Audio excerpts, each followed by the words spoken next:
As we come before the word, Lord Jesus, we believe that your word is alive. We believe that your word is active. We believe that your word is powerful. We believe that your word is sharper than any double-edged sword. Hallelujah. And we believe that your word has power to revive any dead situation, Lord Father. Lord, revive it by your word, Jesus. Hallelujah. Lord, we want to, Father, focus on you more, Jesus. Hallelujah. I commit all the people here, all the time that is before us into your hands, Father. In Jesus' name I pray. Amen, amen, amen. Let us turn to Acts chapter 18. Acts chapter 18. And in verse 4, can we read that? Every Sabbath he reasoned in the synagogue, trying to persuade Jews and Greeks. Now, Paul is in Corinth and he is staying with whom? Aquila and Priscilla. And every Sabbath, right? Every Sabbath, Paul reasoned in the synagogue trying to persuade Jews and Greeks. So when in the weekdays, in the other days, Paul was staying with Aquila and Priscilla and Paul was working along with them. You know, they were tent makers. Paul was also tent maker and he used to work with them. But every Sabbath he used to go where? To synagogue, and he used to share the word to persuade Jews and also to persuade Greeks. So that struck my heart. Every Sabbath, and every Sabbath they may have faced some new questions. There may be some Jews who would have counter questioned Paul, but every Sabbath he used to go there and he used to persuade the Jews and the Greeks. And when we go to Acts chapter 13 as well, when Paul and Barnabas were separated for the work of the Lord, they started for the first missionary journey. They started for that first missionary journey, and Paul, along with his companions, they were going to different places. You read verse 14. Yeah. From Perga they went on to Pisidian Antioch. Yes. On the Sabbath they entered the synagogue and sat down. Okay, on the Sabbath, they entered the synagogue and sat down. So, I just wanted to picturize how a synagogue looked like, right? So here, Paul and his companions are coming and entering into Pisidian Antioch. And when they entered there, it was a Sabbath day. So they directly went into the synagogue and they went and sat there. Okay, we'll continue to read. After the reading from the law and the prophets. Okay, after the reading from the law and the prophet. So what happens in a synagogue is when someone goes there every Sabbath, there is a reading from the law. So there are how many books in the law? 5 books that Moses wrote. So first there is a reading from the book of law, and then there is a reading from the book of prophets. Okay, we'll continue to read. Yeah. The synagogue rulers sent word to them, saying, brothers, if you have a message of encouragement for the people, please speak. Okay, so what happened here was they went to a synagogue, they sat down, and then there was a reading of the law, there was a reading from the prophets, and after that, the leaders of the synagogue saw Paul and his companions seated there, and they sent a word to Paul and his companions that if you have a word, यदि आपके पास कोई वचन है, तो तुम कृपया share करो ताकि लोग उत्साहित हो जाए, so that you can exhort the people. And Paul stood up. And when we read through Acts chapter 13, the rest of the chapter, we will see one of the best sermons that Paul gave. And after that sermon, there were many Gentiles who believed in the word of God because Paul preached from the word. And when he stood up, right, normally what happens, he was sitting down, and to share from the word, he stood up. So I wanted to just picturize this part. And then I wanted to take you to the Gospels in the life of Jesus. Okay? The synagogue is where every Sabbath these Jews used to come together. There was reading from the law, there was reading from the prophets, there was sharing from the word, and they used to teach others, and there was also some reasoning always going on, because we saw Paul who used to persuade. That means there was an interactive discussion, because if Paul was teaching something, they would counter question him, then he will say something and he will persuade them so that he can make them believe in the truth. Okay, so this is how normally things went in the synagogue. Now let us turn into Luke chapter 4. In Luke chapter 4, when we start reading from the first, it says that Jesus was driven into the wilderness and he was tempted by the devil. And the devil came against Jesus with three temptations, and Jesus won over all the three temptations using the word of God. Right? And in verse 13, if you read, yeah. When the devil had finished all this tempting, he left him until an opportune time. Now, when devil had finished all his tempting, Jesus won over all the temptation, and when devil did not have anything else left in his armor, he left him. He left Jesus, and now Jesus was returning from the wilderness. And if you read verse 14, yeah. Jesus returned to Galilee in the power of the Spirit, and news about him spread through the whole. तो अभी यहाँ पर परीक्षा के बाद जब Jesus वापस कहाँ पर आ रहा है, गलीली में आ रहा है. He return to Galilee, but now he was filled with the power of the holy spirit. When Jesus won over all the temptation, when devil did not have any other armor left in his armory to come against Jesus, devil had to leave. And now Jesus returned from the wilderness full with the power of the Holy Spirit, and he came to which place? Galilee. He came to Galilee and he started to teach in the synagogues. Now, Jesus, when he was filled with the power of the Holy Spirit, he came back to Galilee and now he started to teach, right? What he received from the Father, now filled with the power of the Holy Spirit, he is coming to Galilee and he is teaching where? In the synagogues. So he was finding the synagogues, going there every Sabbath, and he started to teach, and everyone praised Jesus. Okay? Everyone who heard Jesus praised Jesus because they had never heard anyone else teach like Jesus. Amen. When we are filled in the power of the Holy Spirit, it is God who gives us word to teach.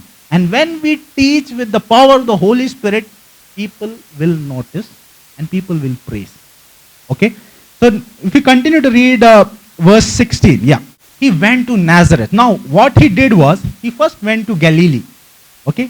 Now after teaching in the lands of Galilee, now he is going back to Nazareth. You know what is Nazareth? Nazareth is his hometown. He was brought up in Nazareth. So that's why we call Jesus as Jesus of Nazareth. Nazarene Jesus. Because he lived in Nazareth.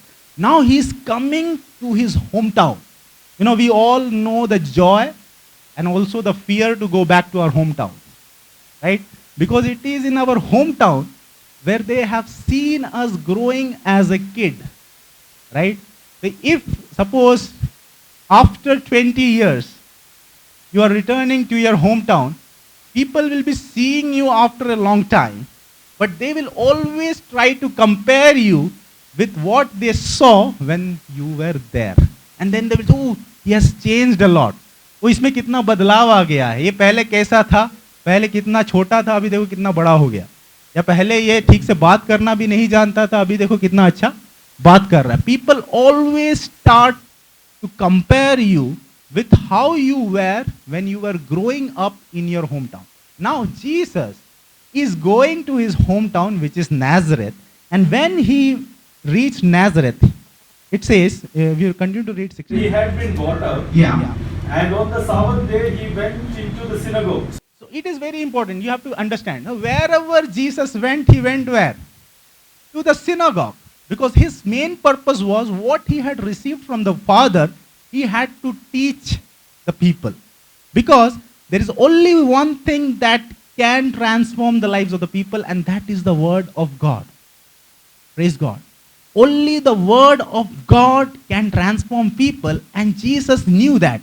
So wherever he went, he used to find a synagogue, and he used to go there and teach the people, and then things used to happen. Praise God.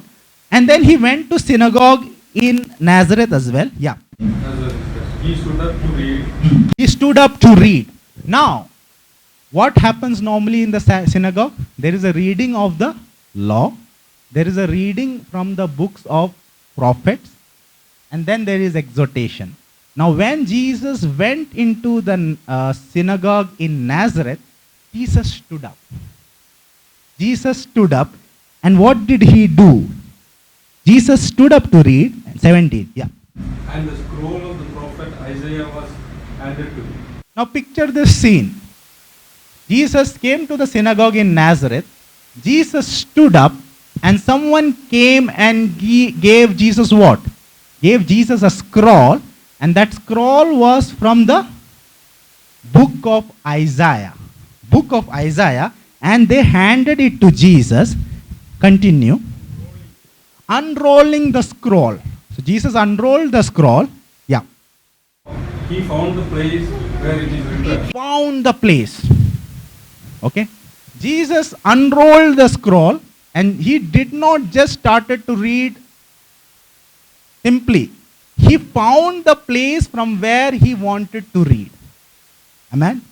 Jesus took the scroll.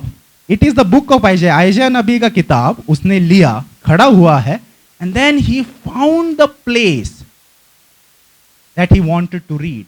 And it is the first public reading that is mentioned in the Bible after Jesus returned from the wilderness. Right? After Jesus returned from the wilderness, पहली बार हम Bible में देखते हैं कि यीशु मसीह खड़े होकर किताब पढ़ रहा है और नबी ईशा नबी की किताब पढ़ रहा है. And we'll continue to read verse 18. Yeah. The Spirit of the Lord is on me because He has anointed me to proclaim good news to the poor. He has sent me to proclaim freedom to the prisoners Yes. and recovery of sight for the blind. Yes. To set the oppressed free. To proclaim the year of the Lord's favor. Man. When Jesus stood up, he found the place in the book of Isaiah, which we now call as Isaiah chapter 61, verse 1 and 2, and he read that out. And this scripture that he read was from the book of prophecy, right? And it was prophesying about how Jesus would be, right? It says, the Spirit of the Lord is on me, and that me is what? Jesus. And he read out that two verses. And after reading that out, those two verses, in verse 20 we will read, yeah. Then He rolled up the scroll. Then he rolled up the scroll. He's done. He did not read the whole chapter. He just read the two verses, Isaiah chapter 61, verse 1 and 2, and then he rolled up the scroll again. There is always an attender in a synagogue. If someone stands to read, that person may not have the scroll in its hand. There would be a attender. एक attender रहेगा जो आके आपके हाथ में scroll देगा, and आपको वो पढ़ना है. तो Jesus read that. He rolled back the scroll and he gave it to the attender. Yeah. And sat down. And sat down. And sat down. Jesus read and he sat down. Yes. Continue to read. Eyes of everyone in the synagogue were fastened on Him. Let me tell you. It was the reading from the book of prophets. Jesus read. And after he read, he did not say anything. And then he sat down. And once he sat down, all the people were staring at Jesus. He will say something. He will say something. You know, that takes me to a picture where the way Jesus read that, no one has ever read that. Because Jesus read that verse with a lot of authority. Because the person whom Isaiah was prophesying about was himself reading that verse. And everyone stared at Jesus as if he will say something. He will say something. And Jesus did say something. We will continue to read. Yeah. He began by saying to them, Began by saying to them, Today this scripture is fulfilled in your hearing. today this scripture is fulfilled in your hearing. Amen. Now, you have to understand, he is not talking to someone whom he doesn't know or the people who don't know Jesus. These people whom he is talking to is from his hometown, Nazareth, where Jesus spent how many years? 30 years of his life. Jesus spent his life in Nazareth. Everyone in the town of Nazareth, it was not a big town. Everyone in the town of Nazareth knew Jesus. They saw Jesus for how many years? For 30 years of his life. And this Jesus went and had baptism, and he was driven to the wilderness, and he defeated devil on all his temptations, and then he came back in the power of the Holy Spirit. He went into Galilee and he taught the word of God in the synagogues of Galilee, and all the people who heard Jesus, they praised Jesus, because no one ever taught like Jesus. And he became famous in the lands of Galilee, and all the things about Jesus was spreading to different areas. And then he returned to Nazareth, and then he went to synagogues and he read from the book of Isaiah. He sat down there. People were all staring at Jesus that he will say something, and he did say something, that today in your hearing this scripture is fulfilled. That the Spirit of Lord is on me, because he has anointed me to proclaim good news to the poor. He has sent me to proclaim freedom for the prisoners and recovery of sight to the blind, and to set the oppressed free, to proclaim the year of the Lord's favor. And this word that was prophesied by Isaiah is fulfilled today in your hearing. Amen. And upon hearing this, we see a response from the crowd in the synagogue. We'll read that response. Yeah. 22. All spoke well of him. When Jesus said this, everyone started to speak well of him. सब उसके बारे में अच्छी बातें करने लगे आगे. हाँ. And were amazed. They were amazed. How can a person say like this? They were amazed.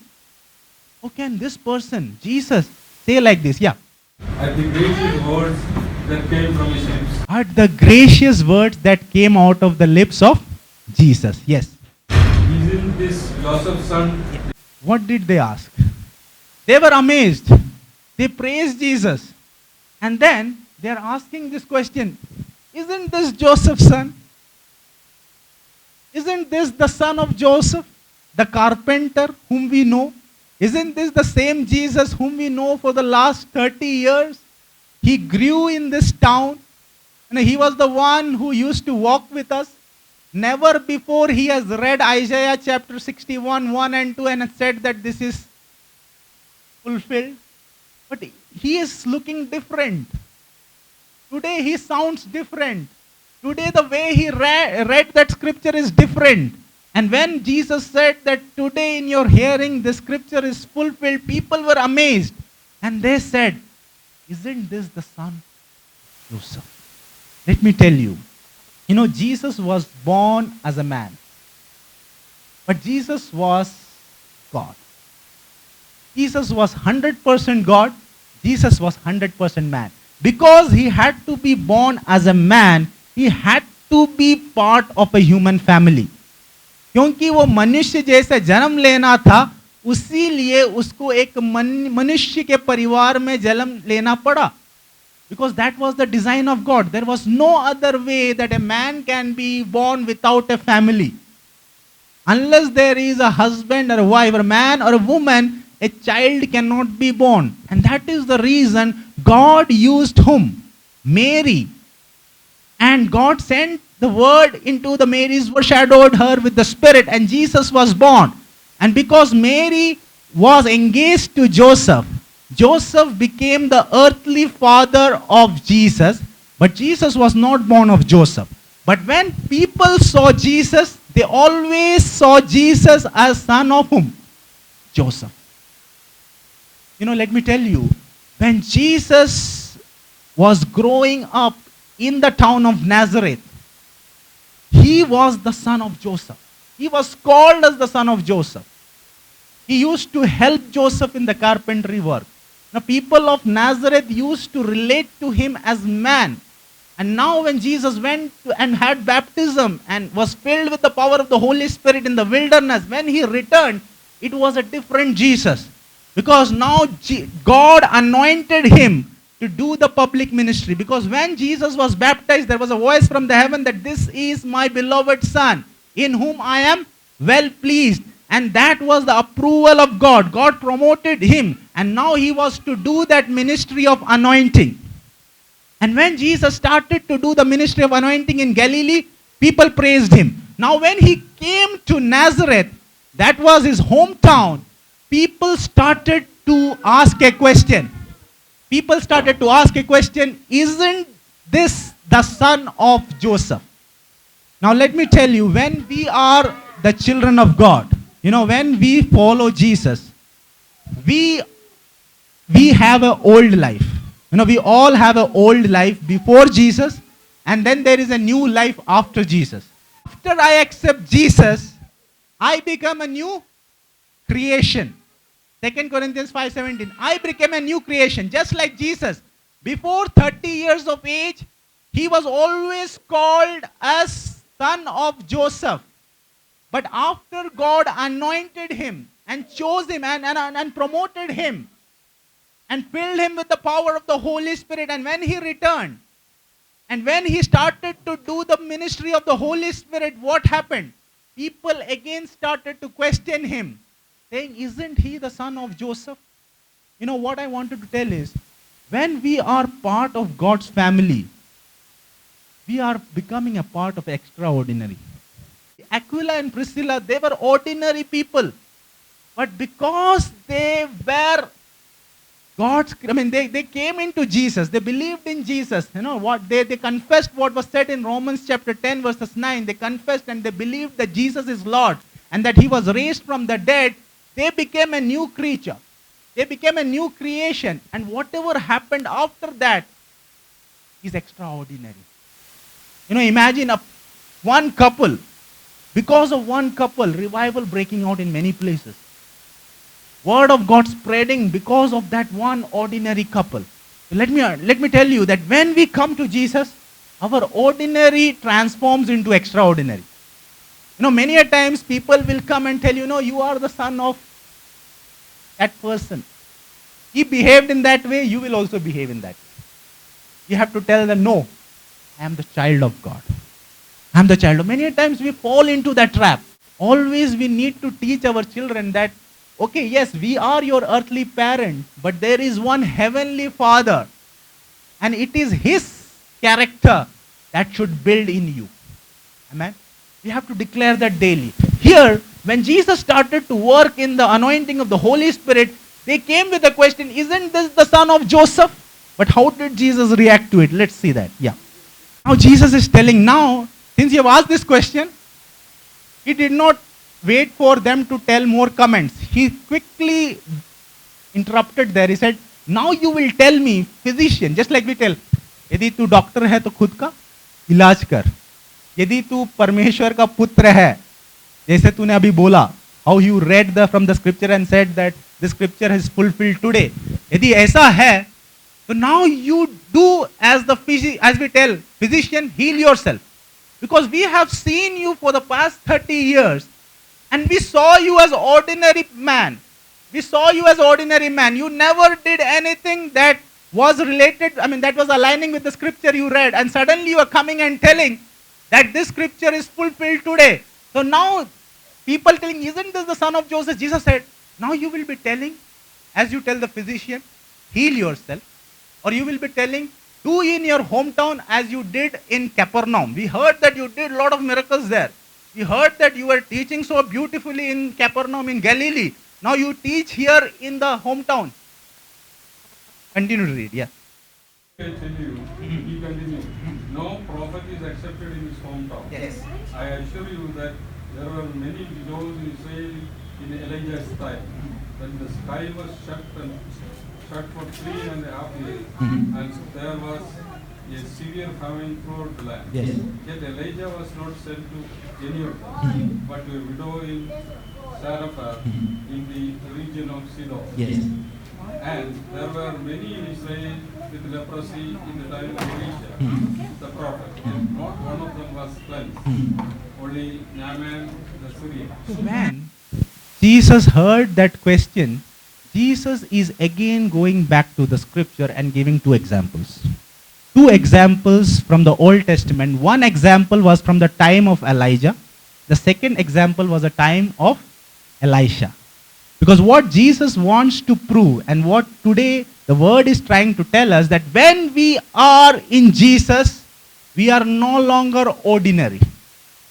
Because it is God who converts ordinary into extraordinary. Amen. Because if you take the first example, Elijah, Elijah, he declared that for how many years there won't be rain?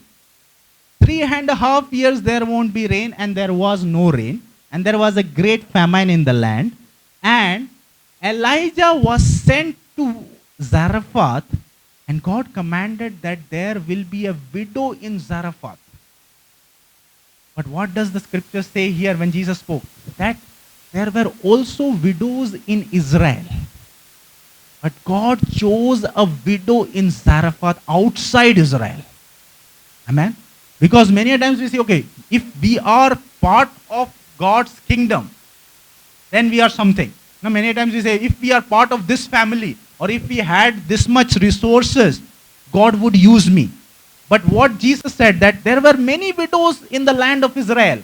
But God did not choose a widow in Israel, but God chose a widow outside Israel, who was an ordinary, who did not have even any status. Right? And God sent Elijah to that widow, and through that widow, God fed whom? Elijah. What Jesus is trying to tell is, God uses ordinary vessels, and then when God uses it, it becomes extraordinary. And that's how God's will is performed through that person. Amen. And the second example that God gave was of Naaman. Naaman was a great commander from the Syrian army. He was a very brave commander. Because of Naaman, Syrian army won many battles. And we all know that Syria defeated Israel. Right? The army of Aram came against Israel, and they defeated Israel. And Naaman was the chief commander. But Naaman was suffering with what? Leprosy. But what Jesus is telling, there were many people who were suffering from leprosy in Israel. But healing came to Naaman, who is outside of Israel, and God gave the healing to Naaman. Now, there are two things that we always need to notice. When you see the life of Naaman, if you see the life of Naaman, what did Naaman do? Naaman was suffering from leprosy. Now, if you read 2 Kings chapter 5, let us go there. Naaman, the commander of the army of the king of Aram, he was a great man and disciple of his master, and highly regarded. Yes. And through him the Lord had given honor to Aram. He was a valiant soldier, but he had leprosy. He was a valiant soldier, but he had what? Leprosy. He was very brave soldier, but he had leprosy. And there was a servant girl who was from Israel, who used to work in the house of Naaman, and that servant girl noticed the leprosy of Naaman. Many a times what we do is, if there is some problem, we will try to hide our problem. And if you take the life of Naaman, he was very brave. And I always wonder, how could this servant girl, as Naaman, he would always try to hide his leprosy. Because leprosy is not a good thing. But here, Naaman did not hide it. And this was visible to whom? That servant girl. And that servant girl told the wife of Naaman that there is a prophet in Samaria who could heal your husband or heal my master. One thing that we need to do, if we have to come from ordinary to extraordinary, is in our mentality, we will have to put our weakness before. Not hide it, but put it in the light. Just like Naaman. He was a brave warrior. But the servant girl came to know about the leprosy. In the mentality of Naaman, he was ready to put what is not good in him outside. That is the first step to go from an ordinary to an extraordinary. Naaman was an ordinary man. He did not experience any healing before. He was leading a very ordinary life. He was brave, but he had this leprosy, but he put that leprosy before, and he did not cover it. Israelite servant girl noticed it and told that the prophet in Samaria could heal my master. First step that Naaman did was, he did not hide his weakness or hide his problem. He put it before that. In his mentality, he was very clear that this is my weakness, I'm not going to hide. Now, even the servant girl knows it, I'm not going to hide it. because this is what it is and I'm putting it before that. First step that Naaman did was he brought into light what was his weak point. Second thing that what he did was, when the servant girl said something, a good news, that this deliverance can come from Israel, from a prophet in Samaria, he believed in that. He believed in that, and then he took the next step, and that next step was spiritual. Now I would say spiritual. First was mental, in the mind, that he put his weakness before that. Second step, when he got that word from that servant girl, that word was just like a gospel, just like a good news to him, because he was suffering. And he took the word of that servant girl as a good news, and he believed in it. And based on his belief, now he is taking an action, and he went to the king of Aram saying, I heard from this servant girl that there is healing for me in the land of Israel. Would you please send me to Israel? And the king of Aram, looking at what Naaman said, did as he said. You know, the second step is always from the heart, from the spirit. First is in our mind. Whatever is our weakness, I am putting it before. I am ordinary guy. I have this weakness. I may have this problem with my body. I may have this problem with my personality. I may have an anger problem. I may have a problem that I may not have shared with anyone. But the first step from moving from ordinary to extraordinary is to correct your mentality and not hide your problem, but bring it to the light. Second step is do and believe from the heart, and that is the spirit part. If there is a good news that is shared that can fix the problem or that can fix your weakness, believe in that good news and take a step. That is the second step, right?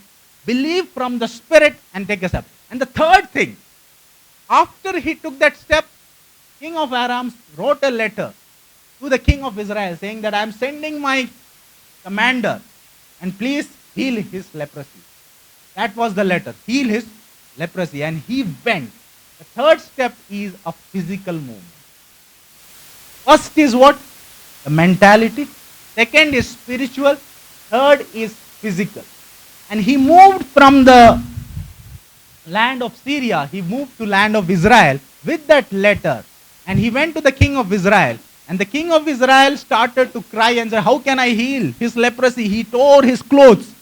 And Elisha knew that the king of Israel is tearing his robe. And he sent a word that his healing is here. And then Naaman went to the house of Elisha. And when the people told Elisha that, Naaman is standing outside, he did not even care to come out. He did not even care to come out. He said, go and tell him, go and dip in the river Jordan for how many times? 7 times, and his leprosy will be healed. And when he heard that word, he became angry. But then, he did that. I'm not going into detail because we don't have time. The 3 things that we need to do. The first is putting your weakness before. Don't hide it. Don't hide it. Put your weakness before. Correct your mentality. That whatever is my weakness, I'm not going to hide it. I'm going to put it in the light. And then there is going to be a good news that will come, that will fix my problem. And the second step is from the spirit, I'm going to believe it. And the third step is, if there is a word, then I will physically move myself from one place to the another. But what happened, when he went and he dipped himself in the river Jordan for 7 times, the Bible says that his skin became the skin of a young man.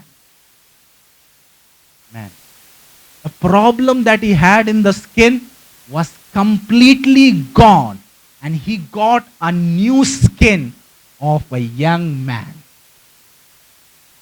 He was an ordinary man suffering from leprosy. He was a brave soldier, but he had leprosy. That was not a good thing for him. He was ordinary. But he did these 3 things. First, put his weakness in the light. Second thing, then there was a good news that was shared. he was ready to receive it and believe it. Third, he was ready to move him physically from Aram, from Syria to Israel where his healing was. You know what God wants to share is, because when Jesus shared this example, the main intention was that there were many lepers in Israel, but God chose a leper from Syria to receive his healing. God doesn't look for extraordinary to do his work. God looks for ordinary people who he makes extraordinary so that his work can be fulfilled. Many a times we say, oh, why I'm not born in that family, or why I don't have these resources. Let me tell you, God chooses ordinary people. Jesus was ordinary. That's why the people said, isn't this the son of Joseph? But then Jesus responded saying, look at these ordinary people. Ordinary widow from Zarephath. Ordinary commander who was suffering from leprosy, not even from Israel. He was from Syria. Both these people who were outside of Israel, God chose them, brought them from the ordinary to the extraordinary. Amen? Amen? And then what did these people do? After they heard these examples, they became very angry. Because Jesus was sharing about someone who is outside outside Israel. They became very angry and they pushed Jesus out to that cliff, the hill where Nazareth is located, and they wanted to push Jesus. Amen. Let me tell you, the world will come against us, telling us all the fault, that we are ordinary people. But let me tell you, when we are in Jesus, we are not ordinary. I'm talking to families here. Our families are not ordinary. Declare it. Our families are not ordinary if we are in Jesus. If we are in Jesus, we are a new creation. God has moved us from the kingdom of darkness to the kingdom of light. We are no longer ordinary. We are extraordinary people. And if we walk in the extraordinary, we will see the hand of God move. Amen. They wanted to push Jesus outside. Push Jesus down the hill. But what did Jesus do? The last verse we will read, Luke chapter 4. And then I will stop. Not last verse, sorry. God were furious when they heard this. They got up, drove him out of the town, and took him to the brow of the hill on which the town was built, in order to throw him down the cliff. But he walked right through the crowd and went on. Yeah, in verse 30 we say, but he walked right through the crowd and went on his way. When people come to push you down saying that you are ordinary, how did Jesus react? He just walked through the crowd and no one could touch him. When people come against you saying that you are ordinary, we have to first believe that we are extraordinary because we are a new creation in God. And when people come against all accusations trying to pull you down, you have to tell the people that no, we are extraordinary and we don't need to react, just walk. And all the people who are against us will scatter. Will scatter. Now when we try to we try to fight our own wars, there we will see that our strength is getting weakened. But if we give our war to the hands of God, it is He who will scatter all our enemies. Amen? Amen. Let us close our eyes. Hallelujah. One thing that you need to carry from this message is that we are all extraordinary in Jesus. Hallelujah. Without Jesus, we are nothing. But with Jesus, we are extraordinary. Hallelujah. His word says that anyone who is in Christ, he is a new creation. Now, our families, when we believe in Jesus, we are moving from ordinary to extraordinary. Hallelujah. People will come and term us that you are the son of this man, or you are the daughter of this man, and you will behave in this similar fashion. But we have to turn back to them and say that we are the children of God because we believe in Jesus. We believe that Jesus is Lord. We believe and confess that Jesus has raised from the dead. And because we do that, we are saved and we are a new creation. And when we are a new creation, God places us from the ordinary to the extraordinary. And when we walk with the extraordinary power, people will get amazed. Hallelujah. People will get amazed and there will be a mighty move. Hallelujah. We see that in the life ahead, Jesus preached and Jesus healed many. He was the son of Joseph. The people of Nazareth termed him a son of Joseph. But this same son of Joseph, hallelujah, who was the Son of God, hallelujah, he did many extraordinary miracles. And today when we are here, we look unto the same Jesus, hallelujah. He gave the examples of that widow at Zarephath, hallelujah. He gave the example of Naaman. They were ordinary people, hallelujah, outside the covenant of God. But God chose them for His work, for His miracle, hallelujah. Because of that widow at Zarephath, the prophet of God, the man of God was fed, hallelujah. If you think that you are ordinary, let me tell you, if you are in Jesus, you are extraordinary, hallelujah. You are no longer, hallelujah, ordinary. The world will come to push you off the cliff, saying that you are ordinary. How come you can say all these things? People will get angry. They will get jealous. They will get envy. How can this person whom I know can do such things? But let me tell you, our response should be just like Jesus. Without any fear, He walked through the crowd and He got away. Hallelujah. We will walk through our enemies. Hallelujah. And our enemies will get scattered. The people who come against us with their sharpened words, they will get scattered. Hallelujah. Just like Jesus, let me tell you, the children of our most loving Father. Hallelujah. And when we walk, hallelujah, we are not walking in the ordinary, but we are walking in the extraordinary power of God. Hallelujah. Lord, hallelujah. Lord, we thank you, Jesus, hallelujah, for making us extraordinary, Lord Father. Lord, we will not be afraid, hallelujah. Lord, we will not be bogged down, Jesus.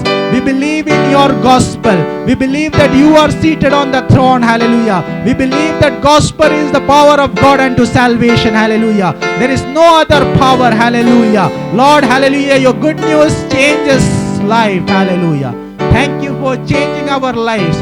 Thank you for changing our situations, Father. Hallelujah. I commit all our families here, Lord Father. Bless them, Lord Jesus. Hallelujah. If they are considering themselves ordinary, Lord Father. Lord, if there is any weakness that they have, or if there is anything that they think that it is making them ordinary, Father. Lord, trust in their mentality, Father. Help them to correct themselves, Father. Let them to bring that weakness before you, Jesus. Hallelujah. And second, in the Spirit, hallelujah, help them to believe in your promises, hallelujah, that there is a healing of every disease, hallelujah. There is a change of every attitude, Lord Father, hallelujah. And third, hallelujah, if there is a physical movement needed, Lord Jesus, if you want them to take a step to be in the right place, Lord Father, so that they can be at the Jordan, hallelujah, so that they can receive their deliverance, hallelujah. Oh, hallelujah. Naaman didn't knew that when he will dip for 7 times, he will get a skin of a young man. Hallelujah. Hallelujah. But he did that, hallelujah, because he was ready to physically relocate him, hallelujah. And when he did that, he got a skin of a new young man, Jesus. Lord, if Naaman can get that, Lord, how much more we will get, because we are in a better covenant, hallelujah. We are in the better covenant through Jesus, hallelujah. Jesus has given us, blessed us, hallelujah. Father, we receive every blessings, Father.